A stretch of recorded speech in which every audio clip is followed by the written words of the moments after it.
Hello, everyone. Welcome. This is Andor Live, a place for organizing. This is Sam Chavez with the Roots of Change podcast, and we should be officially live on YouTube and LinkedIn, as well as we've got some folks here in the studio with us. So very excited to talk to Anthony and Natalie from Get Free about Star Wars and Andor and how we can learn from stories about what we need in this moment and how we can organize. So I'm really excited to geek out with you both. I shared this before we started recording, but May 4th is my birthday. And so I am extra a Star Wars geek. So yeah, I'm just excited to get into it with you, and I'd love for you guys to just introduce yourself and also talk about where did you first learn about Star Wars? Like, what's your Star Wars origin story? Natalie, I'll start it off with you. Yeah, thank you so much for having us. Super excited for this conversation. My name is Natalie Green. I use she, her pronouns. I'm a volunteer with Get Free, and we'll talk a little bit more about what Project Fulcrum is, but I'm a volunteer leader with that as well. And I've been a Star Wars fan for honestly as long as I can remember, in part because my mom is a huge Star Wars fan. So she grew up in the 70s. She remembers going to all the premieres where she grew up in the Virgin Islands, and she came to the mainland US for college. She had me in her early 20s, and like so many people in their early 20s, she was obsessed with Star Wars. And so I got that directly from her. I remember seeing all the prequels in theaters, crying over Hayden Christensen, specifically Anakin, Hayden Christensen. In my mind, it was the same person. I think so it really started really young. And then, like a lot of people, as I got into my organizing work and progressive organizing work, I started seeing the overlaps in the stories that I've been, watching and reading for so long. And then, so this project really came together really well. So, yeah, that's my background. Cool. Yeah, hi everybody. I'm Anthony, he, him. I am the communications director at Get Free and a proud team member at Project Fulcrum. For me, I've been in, I guess, the Star Wars universe from this galaxy for, yeah, as long as I can remember. Some of the earliest memories I have are playing the Knights of the Old Republic 1 and 2 with my younger brother. It's still something that comes up frequently in conversation between us, Star Wars is still an important part of our relationship. And for those listeners or viewers who were KOTOR fans, you know that those stories were deeply a part of what worldview or galaxy view should uh, should be the one that we live by. Is it one where we have real freedom and equality, or is it one of supremacy and domination and repression? And so that really sparked in me as I was having my organizing journey a desire to stand up for what was right and to join together with other people who wanted to both have fun and who wanted to shake stuff up and make real positive change happen. Cool. Yeah, I love that. Yeah, it's really interesting just the different generations of Star Wars fans because, George Lucas started the Star Wars story because of the Vietnam War. And a lot of that is the commentary on US war machine and how we influence other parts of the world. And I also think then, like as a '90s, '80s baby, growing up with the prequels and a lot of that being a little bit more around like the Bush era war and really talking a lot about the diplomatic relations and things like that. And now moving into Andor, what I find most fascinating about the Andor season 1 and 2, and then getting into Rogue One, is the timeline and where it sits within Star Wars. because it's right before the original movies, the ones that came out in the 70s. And so it's in this really interesting moment in the Star Wars lore where the Empire hasn't fully gained control. The Death Star is not a thing, they're not blowing up planets, but their influence is gaining steam. And it's, we're very much in a very similar moment right now where we're seeing the empire and those forces gaining steam. And we're also seeing, a larger kind of within the political leadership, like a lack of action. And so I'm just curious, like, I'd love for you guys to intro Project Fulcrum and what that means for Get Free, and what you're trying to get out of that. I'll let Anthony go and then I'll add to that.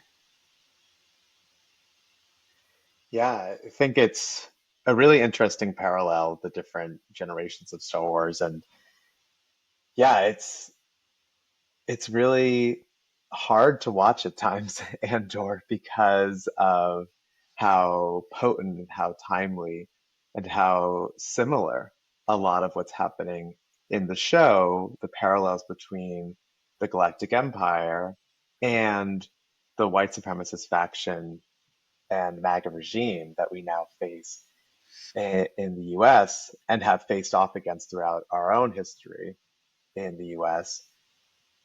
They both use laws, lies, and violence to justify mass exploitation, segregation, and repression.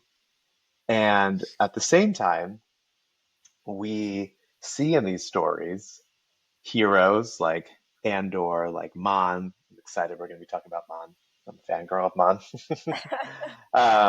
Bix, and so many others who in many ways are representations of our ancestors and of so many of us who are coming together and fighting for in our movements for a better future and fighting off against this faction and regime. And so it, yeah, as much as I enjoy it, it is something that I also felt compelled to organize around, because for all of the fans that are watching this, whether they were in Star Wars or not, or whether they're organized or not, this is a moment and a time where we need to take a stand and fight. And so we made this Project Fulcrum out of Get Free to give a space for fans, especially young fans and fans of color, to come together and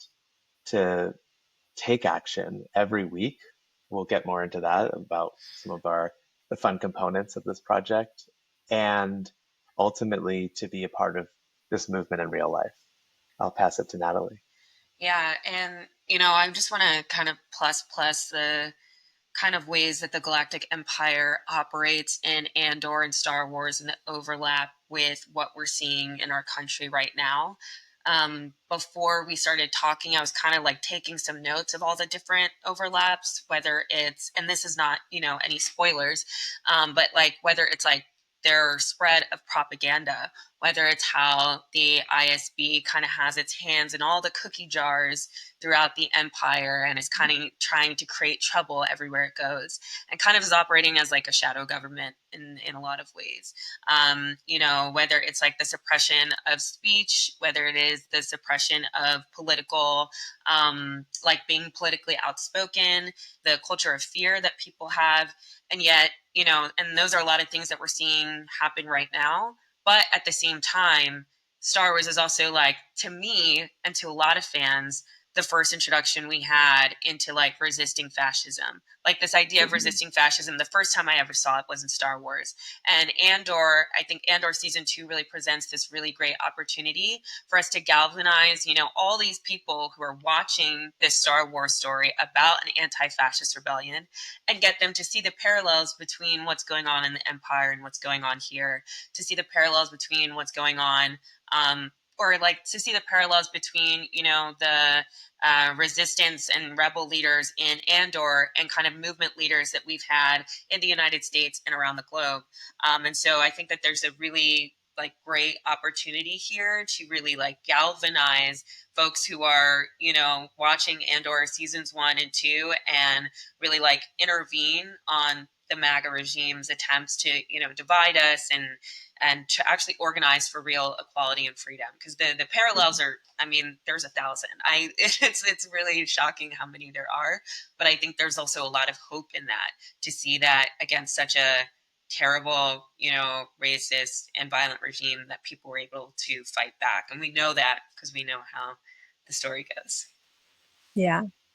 Yeah. No, I love that you bring it back around to that, because I think one of the things that drew me to Star Wars is that kind of rebel spirit, that spirit of the resistance with the force, because it was something that I really didn't see when I was growing up in Dallas in Texas, in like a very conservative world. And like my origin story is that, you know, I really think that Star Wars is so important for us because stories are so important for us. Like, we are in this movement, what we're trying to do is build something that has never come to be. We're trying to build a multiracial democracy, a multiracial world where we have liberation and sustainability at the core. And we have to use stories to imagine that, because that's how humans learn, that's how we adapt, that's how we grow. And I think so much right now we're telling the wrong stories. We have a lot of folks who are really trying to push their own stories on us.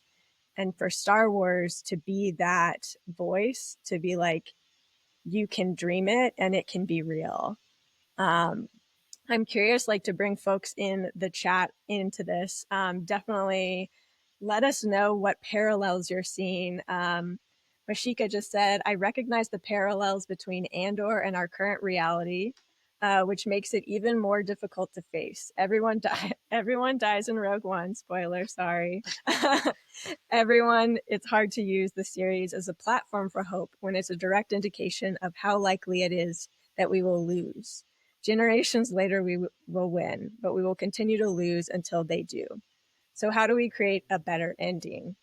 Great question. Not to like put any of you guys on the spot, but do you either of you want to pick that up? Well, I can give it a start. It's like the question that Right. has been asked here. How do we create a better ending and really a better future, a better next chapter? Because if it's better, it's not going to be the end. And so the something that we hold deeply at Get Free is that transformative change happens when we have mass-based organizations. So in our history, that's the abolitionist movement, the labor movement, civil rights movement, and in Star Wars, the rebellion ultimately, the Alliance becomes a mass-based movement across the galaxy. And wielding that power of the people that they have taking action in order to leverage that power and spread the common sense that they want the public to understand. So they visibilize that through actions. That's a topic we discussed in our weekly newsletter this week about how the rebels are learning to do that in Andor.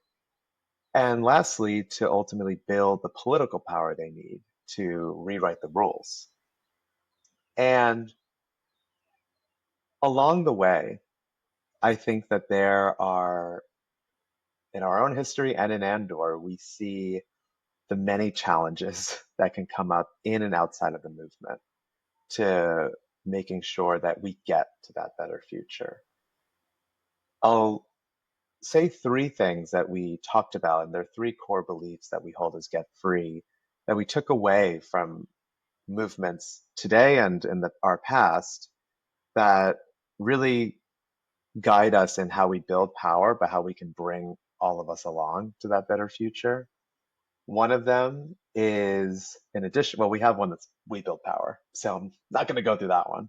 But one of them is that leadership is a responsibility, that we need to not only respect those who are willing to take leadership, but understand that it takes bravery and that we need to support, nurture, and develop leaders and more leaders to want to be a part of driving this movement forward instead of having people be seen as disposable, as some uh, rebels may see their others, their comrades as in the show.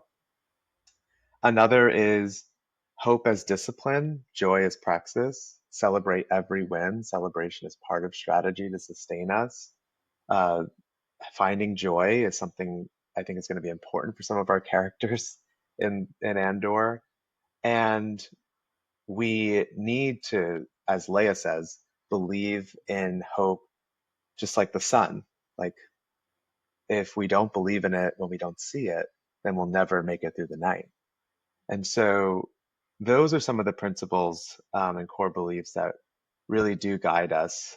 And there are several others we can hit on, but I want to pass it over to Natalie to jump on this question.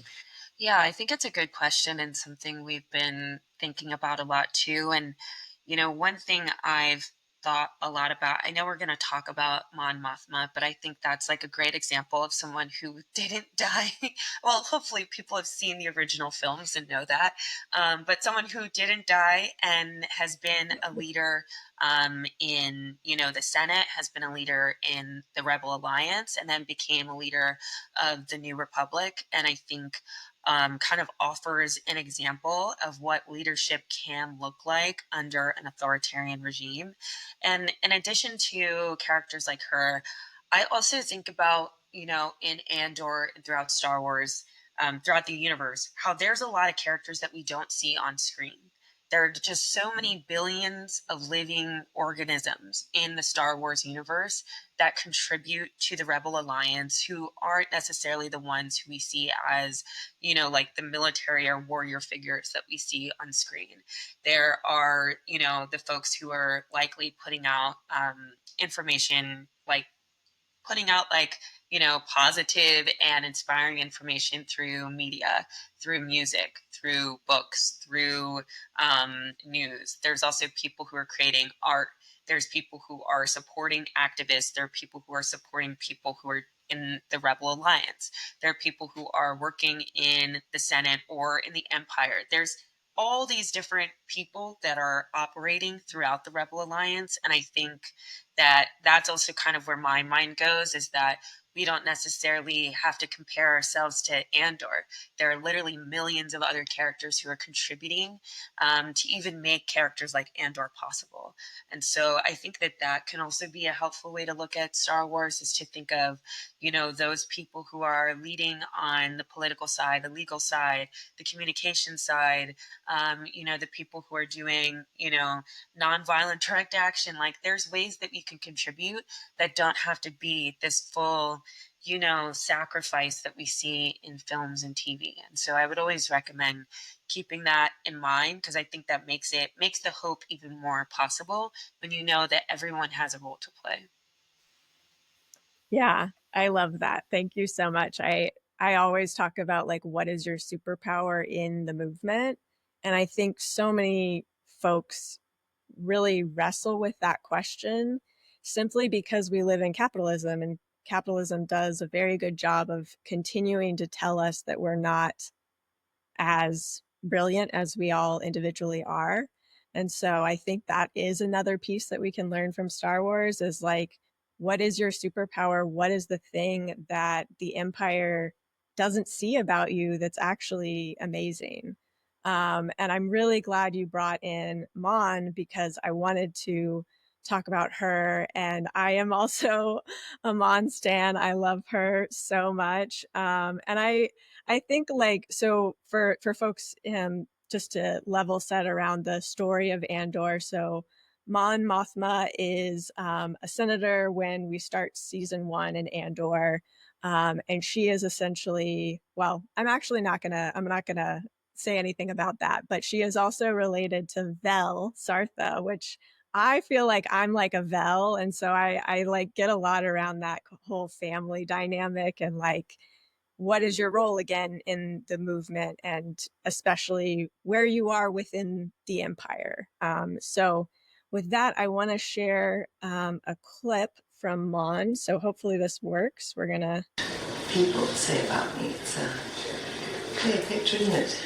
I'm a polite, sometimes indecisive senator who spends the days fighting and failing to protect separatist do-gooders, battle empire overreach, and irritation, as you so harshly put it. I've made you angry. No, set me free. I've been wondering all day how I could be sure of confiding in you. I don't know what we're talking about. It's a lie. The Mon Mothma people think they know. It's a lie. It's a projection. It's a front. Smile. So I love that. That whole scene is just brilliant. Like, you're surrounded by the empire, by the enemies, and she is moving through, and she knows like kind of what her role is. So Anthony, you want to tee up Mon?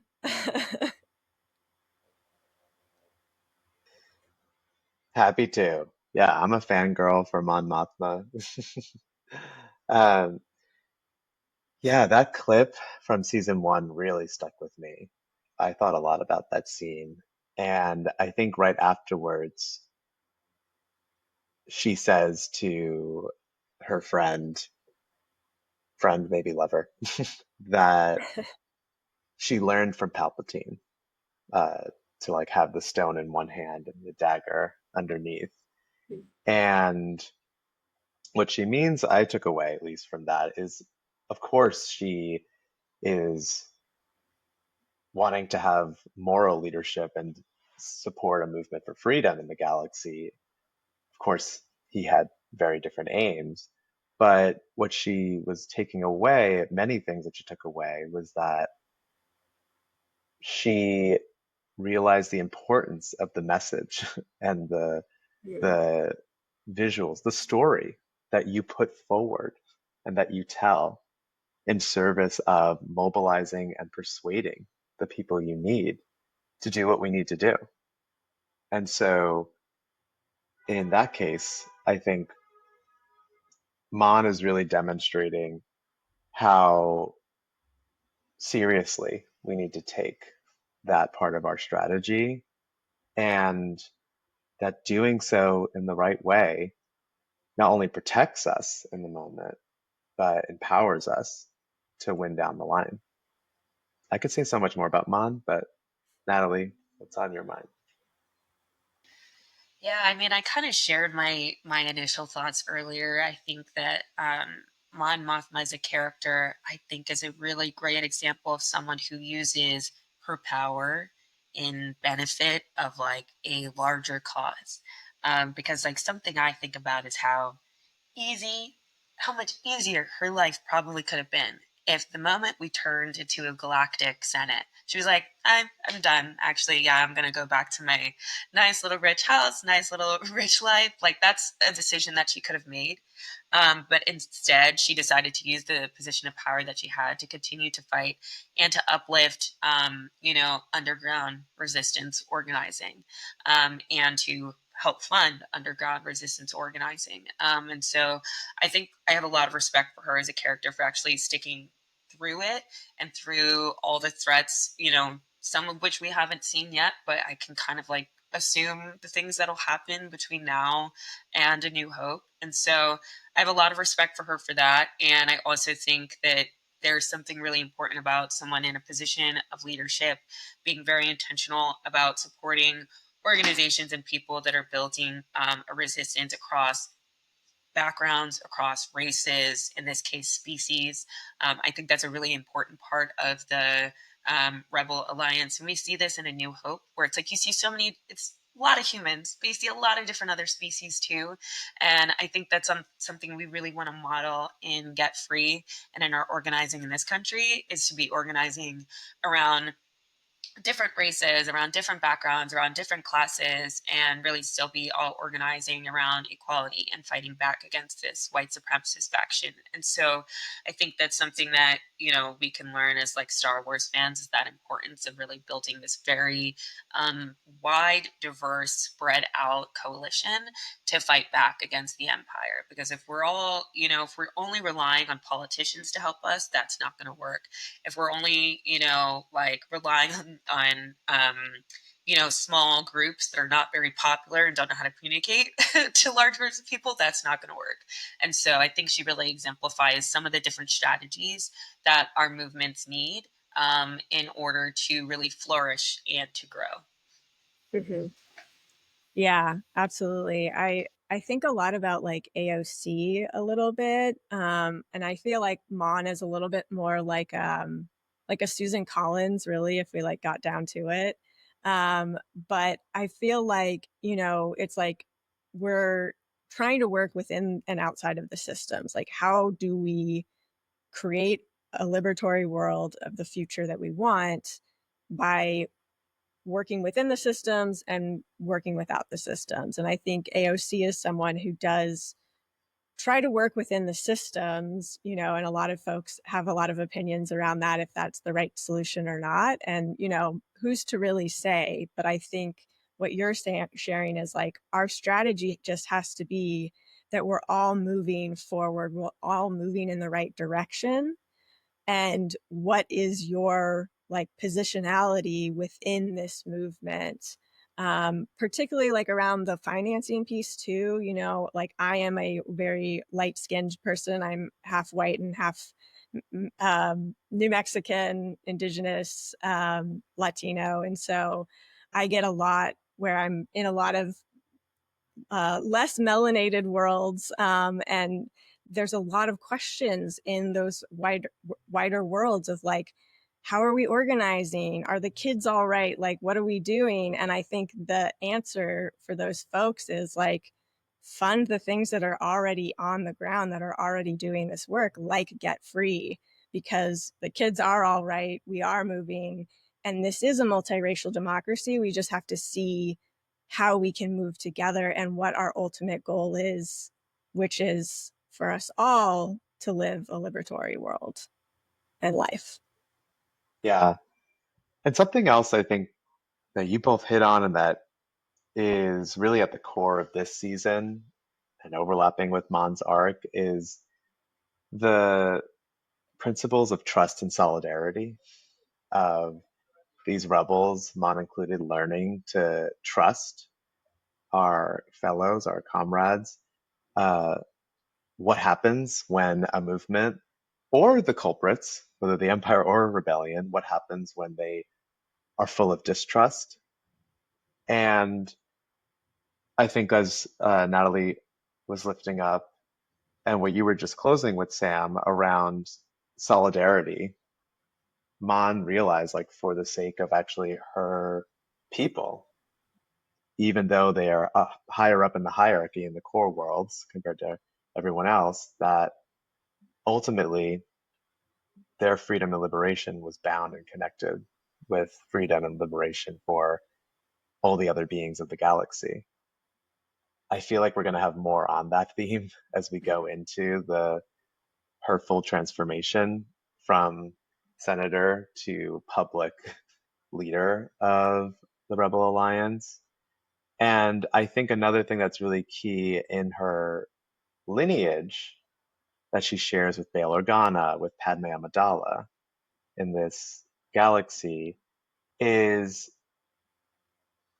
trying to maneuver between inside and outside game and figuring out what is her role and how does that complement how we build power and shift and how we make sure our strategies are not solely having all of our eggs, for instance, in the Senate, um, but also about translating that passion we have for the cause to a compassion for one another.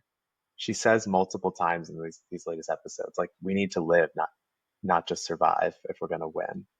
And she checks in on, like, how are people actually doing compared to, say, Luthen. Well, maybe Luthen's coming around a little bit, but compared to others, in this show who don't really focus on the well-being of their people to stay in this work. Natalie, do you want to share anything else? I definitely want to move us into Nemik's manifesto, but anything to close out Mon's story arc? No, I don't think so. I think we hit on a lot of it, and I'm just excited to see where. I mean, we know, like I said, we know where her story goes, but I think the growth of her as an advocate and like an advocate for, her planet as well as planets throughout the galaxy. I'm just excited to see that transformation and what Andor decides to show as those specific points, and see how they do or do not parallel with moments that people might have had in this country, in terms of like rethinking their position on Trump or rethinking their position on things like immigration and racial justice, because I think that we are in a moment where we are having a reckoning with like what the reality is of living under a Trump regime. And so I'm very curious to kind of see how that plays out in the show. Yeah, absolutely. Yeah, and as I'm getting this clip up, I feel like one of the things that's like so important with the Star Wars universe is, the Force, and it's not as prominent in Andor because the Jedi have been eradicated, but there is this sense of like the solidarity and the resistance. We need that kind of deeper knowing, that deeper spirituality, and the joy and the rest and the activism that we talked about, that Anthony, you brought up. Because, yeah, like even Mon, like I'm not going to give away anything on the second season, but I feel like she's had a little bit of an arc around the joy part of it, that like, yes, the world is on fire and we all have to live. And like part of our goal with liberation is that we all live in liberation. And that includes us, the people who are putting our lives on the line. And so if you're an activist, if you're a movement leader, definitely take care of yourself and make sure you're supporting yourself through these harder times. So with that, I'm going to play this clip from Nemik's. I say his name. Someone say his name. I say Nemik, like the way you said it the second time. That's how I say it. Okay. Yeah. Thank you. His manifesto, which we hear at the end of season 1. And this is what, yeah, I guess I don't think there's that much to preamble. So here we go. It's a little bit of a longer clip. There will be times when the struggle seems impossible. I know this already. Alone, unsure, dwarfed by the scale of the enemy. Remember this. Freedom is a pure idea. It occurs spontaneously and without instruction. Random acts of insurrection are occurring constantly throughout the galaxy. There are whole armies, battalions that have no idea that they've already enlisted in the cause. Remember that the frontier of the rebellion is everywhere, and even the smallest act of insurrection pushes our lines forward. And remember this, the imperial need for control is so desperate because it's so unnatural. Tyranny requires constant effort. It breaks, it leaks. Authority is brutal. Oppression is the mask of fear. Remember that. I know this. The day will come when all these skirmishes and battles, these moments of defiance will have flooded the banks of the Empire's authority, and then there will be one too many. One single thing will break the siege. Remember this. Try.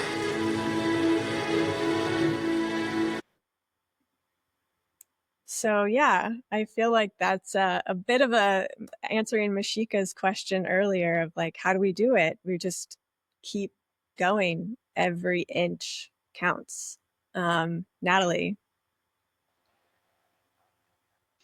Yeah, I mean, I think it's like extremely powerful and it kind of gives you chills. And, I have been a volunteer with Get Free for a bit, but when Anthony approached me about this idea, just to give folks some background on Project Fulcrum, um, there was just this idea that like this would be a really great opportunity to bring together Star Wars and Andor fans, especially people who are young, people of color, Black, brown, Indigenous, people of color, to come together and to really like make the connection between the themes that we were seeing in Andor and these stories that we're seeing in Andor and these moments of inspiration like what you just shared of Nemik's Manifesto, and to really connect that to like the real life fights for equality that we were having in this that we are having in this country, as well as the movements for equality against this white supremacist faction. And so the idea of like Nemik's weekly manifesto was essentially to be able to make those connections for Andor and Star Wars fans every time these new batches of episodes were coming out, and then also to give people a call to action so that they could also fight the fascism and authoritarianism that we're seeing here in the US. And so yeah, I mean, I'll let Anthony talk about like how this idea sparked for him, but I know that for me, as Star Wars fans, especially Star Wars fans who are into organizing, we often talk about how Star Wars and organizing overlap, but we don't get into the details. And I think this like Nemik's weekly manifesto and this Project Fulcrum is like one of the first projects I've seen that like gets into the details of the nitty gritty of like how this storyline, this line that you saw in last night's episode overlaps with this exact thing happening now. And here's how the situation these characters that you love relates to the situation that people in this country are dealing with now, and here's how you can take action. And so yeah, like I literally I still feel the chills in my cheeks a little bit listening to that. But yeah, it just kind of reminded me of like the reason that we started this was to really bring Andor fans in, because if you're a fan of Andor, you get these themes, and we really wanted to make that connection even deeper. What do you think, Anthony? I need to get Nemik's Manifesto on a shirt. That scene, I need to get that on the back of my shirt or on a hat, I will buy that if Get Free has it. And Natalie was one of the first people I went to when I was sitting. I think I was just reading some comments or something, and from there have always been parts of the fandom that have talked about the political implications and how to reckon with that and maybe take action on it in real life. But I was just seeing all of these comments from folks who were just a bit in despair and despondency around how other people could not fully understand or be taking action at this moment. And I was sitting there and was like, well, I'm a person, I'm a Star Wars fan. We are organizing people as Get Free for freedom in this time. And what if we experimented with putting all those things together? And so Natalie and I and several other folks on this team, including some really incredible folks who've been creators in the Star Wars community and also have experimented with fandom organizing, have come together to put out every week a Nemik weekly manifesto that includes both an analysis and calls to action for how people can do something right now based on the values and themes that we're discussing.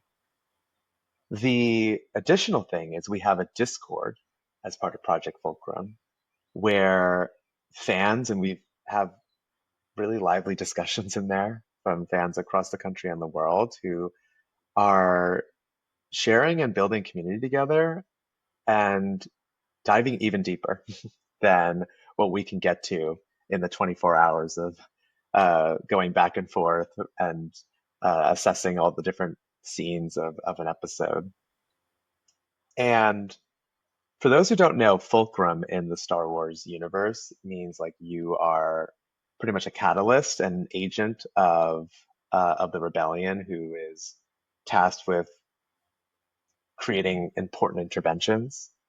And so for for us, that's why we took on that name for this project. So our invitation to everyone, if you're watching Andor, if you want to get involved in something, if you've already been in this fandom and have always wanted to do something in real life with fellow Star Wars people, become a Fulcrum, join us. Yes. And that's, that's why I love having you guys on, is that you're talking about action. It's about taking the stuff that we love in culture and alchemizing. I've been using that term a lot, like alchemizing what has come before to create something better and transformative. And I think that is so key for right now, where, we're talking about stories. A story is also the ones that we tell ourselves, of like, feeling like things are hopeless or feeling like we can't create change. That's also a story. And so why not tell the fun stories, the stories about Star Wars and rebellion and tapping into the force and building solidarity through these networks? Like, that sounds fun. That sounds exciting. That's a story that I want to get a part of and I want to take action on. And I think there's so many folks that really want to take action. They just don't know where to start. So yeah, just grateful for Get Free and for all the work that you guys do. I know we have to wrap up because we're almost at time. So is there anything else you guys wanted to share around Project Fulcrum? Otherwise, like, would love to hear just any closing thoughts about Star Wars, Andor, and then like moving in this moment. I mean, I'll just say, I know we've talked about it throughout, but what Anthony just said reminded me, which is like the Star Wars fandom is like one of the biggest, most diverse fandoms in terms of it includes people from different races, backgrounds, generations, as we talked about in the beginning. And these same generations, backgrounds, races are the exact types of communities that like this Trump regime is going after. And so I think this is really a time for anyone who considers themselves a Star Wars fan, even if you're like brand new to Andor and you're just like on season one. On our Discord, we have spoilers only chats. And so if you want to just like be around like-minded folks who care about Star Wars and understand that connection between Star Wars and, the political reality we're in now, I think Project Fulcrum is for you. Because yeah, there's so many people who've been having these conversations for a while. And I think that this is like our moment to get really organized together and to really organize across race and class and gender and generations. And so I just want to name that, the folks who have been a part of these fandoms for a while are we're in the same communities that are being attacked right now. So this is a really good opportunity for us to come together and use culture and art to, get people more involved in politics, because that's really where people live. People live in the culture, people live in the art. Not everybody lives in the politics. So I would say anyone who's a Star Wars fan, this is like really something you should check out. And for folks who are newer to learning about Get Free, we are a Gen Z and millennial led movement to repair past harms, remove ongoing barriers to equality, and realize a future where freedom is for all. So Project Fulcrum is one of the campaigns we're doing as part of this larger effort to fight the MAGA regime's attempt to whitewash our country and bring us back and drag us back to the darkest times in our history. And we have campaigns outside of this fandom that we're connecting all of our fulcrums with, around how we're pushing for and won a reparations commission in New York, how we're going to be organizing on our campuses and our communities to demand that our university leaders and other local leaders refuse to comply with this MAGA regime's agenda and attacks. All of this are opportunities for you watching or listening to join and be a part of. So join us, join the fight, And yeah, Star Wars has been core to bringing people like Natalie and me together, and it's something that I hope will bring so many more leaders into the movement. Yeah. And if you guys want to take that action, we list all of Get Free's actions in our weekly digest. So I know right now we're listing the one for graduates to take a stand during graduation. So definitely look for that at rootschangemedia.com. We're also blowing out a resource hub. So we now have an onboarding hub for Heart First Activism. So if you want to use the force and build the resistance and have a little bit of that mutual aid, community care aspect in your organizing, definitely check out those resources. And yeah, thank you guys so much for joining. If you are on the live, we appreciate it so much. If you were able to join in studio, thank you so much. We're planning on doing a lot more of these, like both Anthony and Natalie said, like stories, culture, we can tap in and we can build our power and fight back against these forces, and not just in a against these forces, but in a positive vision for the future.